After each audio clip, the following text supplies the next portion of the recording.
तो दोस्तों आज हो गया 12 अप्रैल 2022 यूपी समेत देश में की सभी ताज़ा बड़ी खबरें लेके आए सिर्फ आपके लिए। चलिए फटाफट खबर शुरू करते हैं। उससे पहले चैनल को अब तक सब्सक्राइब ना किया हो तो फटाफट चैनल को सब्सक्राइब कर दें, लाइक कर दें, शेयर कर दें ताकि इसी तरह की खबर आप हर रोज देख सके। चलिए शुरू करते हैं आज की पहली बड़ी खबर। रूस यूक्रेन युद्ध के बीच भारत ने एक बार फिर बातचीत के जरिए हल निकालने की वकालत की। भारत ने कहा है कि किसी भी समस्या का समाधान मासूम लोगों का खून बहाकर नहीं निकाला जा सकता।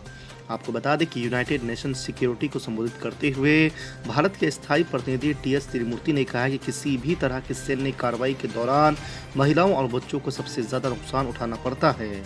उन्होंने कहा कि यूक्रेन से ऐसी रिपोर्ट आ रही है कि बड़ी संख्या में औरतें और बच्चे अपना घर छोड़कर रिफ्यूजी जैसे जीवन जीने पर मजबूर हो रहे हैं। भारत के प्रधानमंत्री नरेंद्र मोदी ने पाकिस्तान के नए प्रधानमंत्री शहबाज शरीफ को बधाई दी है।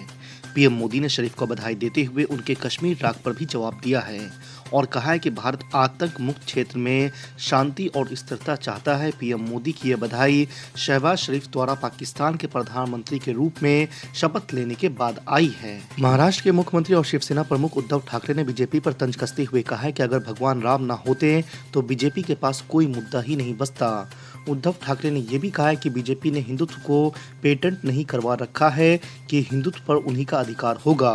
उद्धव ठाकरे ने कहा कि बीजेपी के पास हिंदुत्व का पेटेंट नहीं है। मुझे तो लगता है कि अगर भगवान राम का जन्म ना होता तो बीजेपी के पास राजनीति करने का कोई मुद्दा ही नहीं बचता।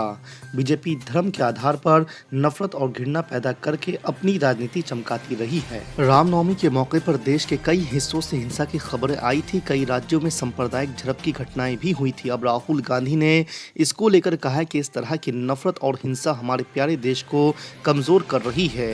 राहुल गांधी ने ट्वीट करके सरकार पर भी निशाना साधा और लोगों से भाईचारे की अपील की है। दरअसल रामनवमी के दिन मध्य प्रदेश से लेकर बंगाल तक हिंसक घटनाएं हुई थी। वहीं राजधानी दिल्ली में स्थित जेएनयू में भी मीट खाने को लेकर झड़प हो गई थी। राहुल गांधी ने कहा है कि हिंसा और घृणा हमारे देश को कमजोर कर रही है। समाजवादी पार्टी के अध्यक्ष अखिलेश यादव ने सोमवार को योगी सरकार पर निशाना साधते हुए कहा है कि उत्तर प्रदेश में अपराध की बुलेट ट्रेन दौड़ रही है। उन्होंने कहा है कि भाजपा के दूसरे कार्यकाल में अपराधी पहले से ज्यादा निडर है। उन्हें पुलिस का तनिक भी खौफ नहीं रह गया है। आपको बता दें कि सपा मुख्यालय से जारी एक बयान में अखिलेश यादव ने आरोप लगाया कि बैंक लूट, लॉकर चोरी, गोलीकांड और हत्या की घटनाएं थमने का नाम नहीं ले रही है। प्रदेशवासी आतंकित है और चारों तरफ भय का वातावरण है। वीआईपी प्रमुख मुकेश सहनी ने सोमवार को कहा है कि बोचहा विधानसभा उपचुनाव में भाजपा लड़ाई में नहीं है। यहाँ हमारी लड़ाई राजद के साथ है। बोचहा में हर समाज के लोगों ने भाजपा को नकार दिया है। हमें और हमारी पार्टी की उम्मीदवार डॉक्टर गीता कुमारी को पिछड़ा, अति पिछड़ा निषाद के साथ सभी समाज के लोगों का समर्थन मिल रहा है।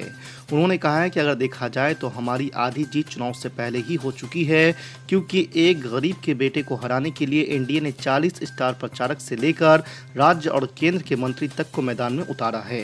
देश के कई राज्यों से रविवार को रामनवमी के मौके पर हिंसा की खबरें सामने आई। इस बीच एमआईएम प्रमुख असदुद्दीन ओवैसी ने इस घटना को लेकर आक्रोश व्यक्त किया है। उन्होंने अपने ट्वीट में पुलिस, हिंदुवादी संगठन से लेकर धर्म गुरुओं पर निशाना साधा है। आपको बता दें कि एमआईएम चीफ असदुद्दीन ओवैसी ने आरोप लगाते हुए कहा है कि हिंदुवादी संगठनों ने अलग अलग जगह हिंसा की और पुलिस को उकसाया। उन्होंने ट्वीट करते हुए लिखा है कि कई जगहों पर मुसलमानों के खिलाफ नफरत भरे भाषण देने के लिए रामनवमी जुलूस और रथ यात्रा का इस्तेमाल किया गया। असदुद्दीन ओवैसी ने आगे कहा है कि धर्म गुरुओं ने मुसलमानों के नरसंहार की बात की। हिंदुत्व की बात करने वाली भीड़ ने पुलिस की शह पर राजस्थान, गुजरात, मध्य प्रदेश, झारखंड में माहौल खराब किया है। अंबेडकर जी ने हमें हथियार दिया,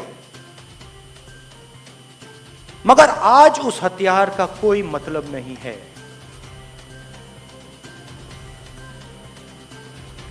मतलब ही नहीं है, क्योंकि जो जैसे गाड़ी है, गाड़ी बहुत सुंदर है, गाड़ी में आपको जयपुर जाना है, गाड़ी में 5 लोग बैठे हैं, 4 लोगों को जयपुर जाना है और ड्राइवर आगरा जाना चाहता है। बात समझ आई? गाड़ी में 5 लोग, डेमोक्रेसी, 4 लोग कहते हैं भाई हमें जाना आगरा, ड्राइवर कहता मैं जा रहा हूं जयपुर। यह हो रहा है,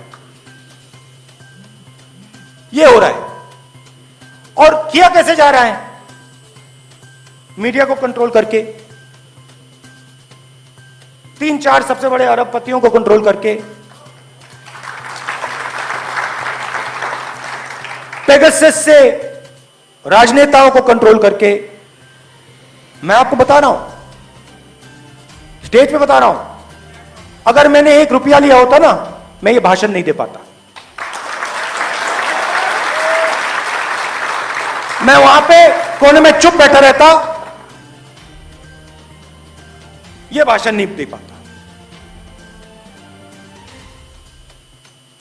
तो पेगासस, सीबीआई, ईडी, ये पॉलिटिकल सिस्टम को कंट्रोल करते हैं।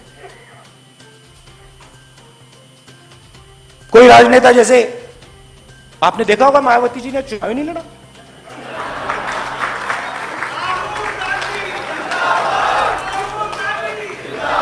हमने मायावती जी को मैसेज दिया, अलायंस करिए, चीफ मिनिस्टर बनिए, बात तक नहीं की, बात तक नहीं की। जिन लोगों ने, कांचीराम जी ने, रिस्पेक्ट करता हूं मैं, खून पसीना देके दलित आवाज जो थी उत्तर प्रदेश की, उसको जगाया।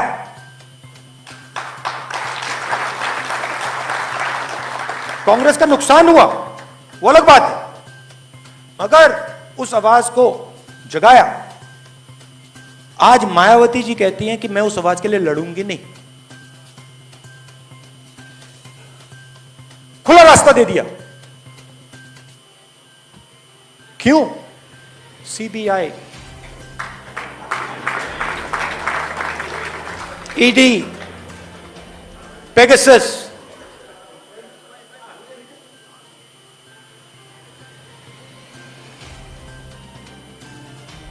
लड़ाई सिर्फ जनता कर सकती है। जब तक हिंदुस्तान कि जनता के अंदर जो आवाज है, जब तक वो नहीं निकलेगी, तब तक इंस्टीट्यूशन को कंट्रोल करके कॉन्स्टिट्यूशन को ये लागू नहीं होने देंगे।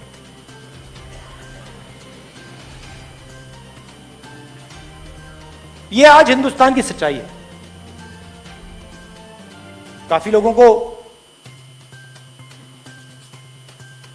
बात अच्छी लगे, दूसरों को ना लगे, और जब कॉन्स्टिट्यूशन काम नहीं करता है तो सीधी चोट डायरेक्ट